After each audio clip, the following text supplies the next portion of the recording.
নমস্কার, আজকে আমরা জেনে নেব আপনার বয়স আপনার গর্ভধারণকে কতটা প্রভাবিত করতে পারে।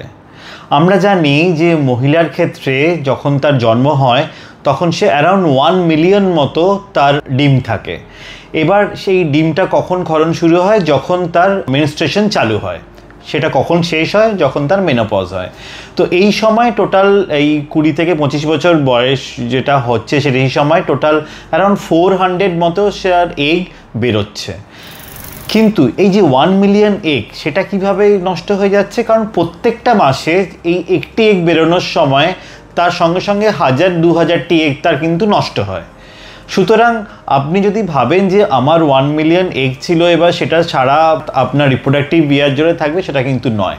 একটা সার্টেন এজের পর আপনার 30-এর পরে আপনার যে ডিমের সংখ্যা সেটি কিন্তু কমতে থাকে। 35-এর পরে সেটি খুব র্যাপিড রেটে কমতে থাকে এবং 40-র পরে সেটা কিন্তু প্রায় থাকে না। শুধু কোয়ান্টিটি নয়, আমাদের কোয়ালিটিও ভাবতে হবে। শুধু কোয়ান্টিটি কমে না, কোয়ালিটিও ডিমের কিন্তু আফটার দ্য এজ অফ 35 কমতে থাকে। কোয়ালিটি বলতে কি বুঝছি? কোয়ালিটি বলতে বুঝছি তার ক্রোমোজোমাল যে স্ট্রাকচার আছে সেটি কেমন আছে, যেটি থেকে আপনার বেবিটা তৈরি হয়। সুতরাং ক্রোমোজোমের যদি কোনো প্রবলেম হয় সেক্ষেত্রে আপনার বেবি 35-এর পরে আপনার বেবির মধ্যে ডিফেক্ট হওয়ার সম্ভাবনা বা মিসক্যারেজের সম্ভাবনাটা কিন্তু অনেকটা বেড়ে যায়।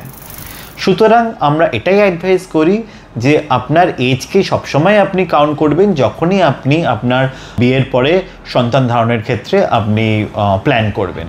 এটা কিন্তু পুরুষদের ক্ষেত্রেও সত্যি। পুরুষদের ক্ষেত্রেও আফটার দ্য এজ অফ 45 তার শুধু সিমেন্ট কাউন্ট বা মোটিলিটি কমে না, তার যে ডিএনএ ফ্র্যাগমেন্টেশন থাকে বা যে ক্রোমোজোম থাকে সেটি কিন্তু ব্রেক হতে চালু হয়। সুতরাং ডিএনএ ফ্র্যাগমেন্টেশন বাড়লে আপনার বেবির মধ্যেও প্রবলেম আসতে পারে, মিসক্যারেজের চান্স বাড়তে পারে, অটিজমের চান্স বাড়তে পারে।